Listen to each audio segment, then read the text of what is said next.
The Bank of England, then as now, was a banker's bank. As such, it loaned money to the everyday banks, the banks where people keep their money, and the banks where businessmen get their loans. In this role, it restrained the banks, the ordinary banks, when they seemed to be lending too freely.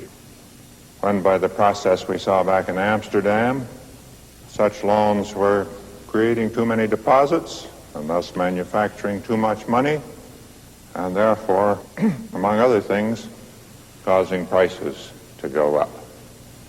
The bank restrained such lending by the commercial banks by putting up the interest rate it charged. This was called the bank rate. And it discouraged borrowing by selling the securities it possessed for cash. When it did this, the Bank of England transferred the cash from the strong rooms of the bank to its own vaults. And in consequence, the ordinary banks, the commercial banks, had less money to lend.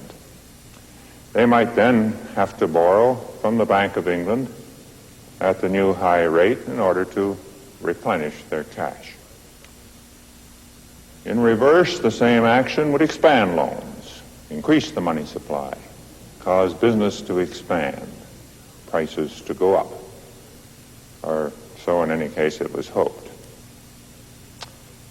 You now understand the bank rate, what in the United States is called the discount rate, and you understand open market operations, for that is what the sale of those securities and the transfer of cash into the vaults of the central bank really means.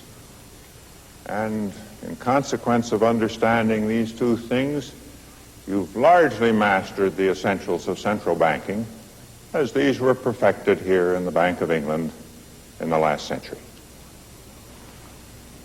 I must mention one more function.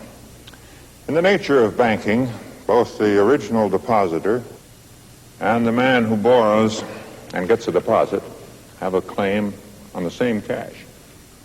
And if they both come at the same time for that cash, there's obviously going to be trouble, what my offspring used to call a bad scene. And in times of panic and despair, there's a very good chance that they both may come.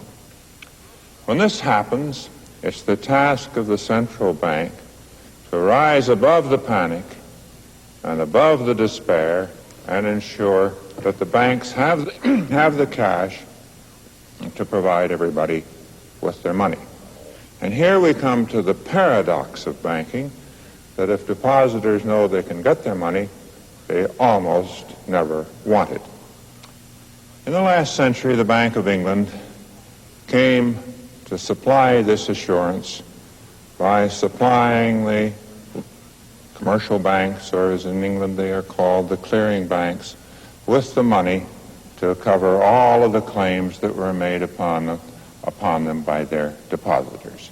It perfected the further function of the central bank, which is to be, as it's now called, the lender of last resort.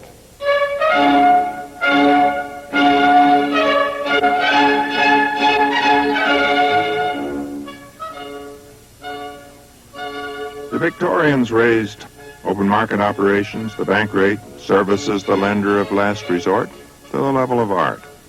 Men heard with grave attention that the bank rate had been raised or lowered.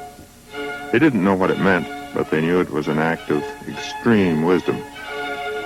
Wisdom hadn't come as easily as the Victorians supposed. The bank had narrowly escaped involvement in the South Sea bubble, and it was caught up in later periods of speculative euphoria. In these fine cartoons, the bank, the old lady of Threadneedle Street, is under attack for abetting Pitt's inflationary schemes, printing paper money. The accusation was in fact sound, but not very practical. It was, it happens, the only way of getting money quickly to fight Napoleon. The bank was captured by the general spirit of the times. It's the old question, who regulates the regulators? Who is the king in a world of the blind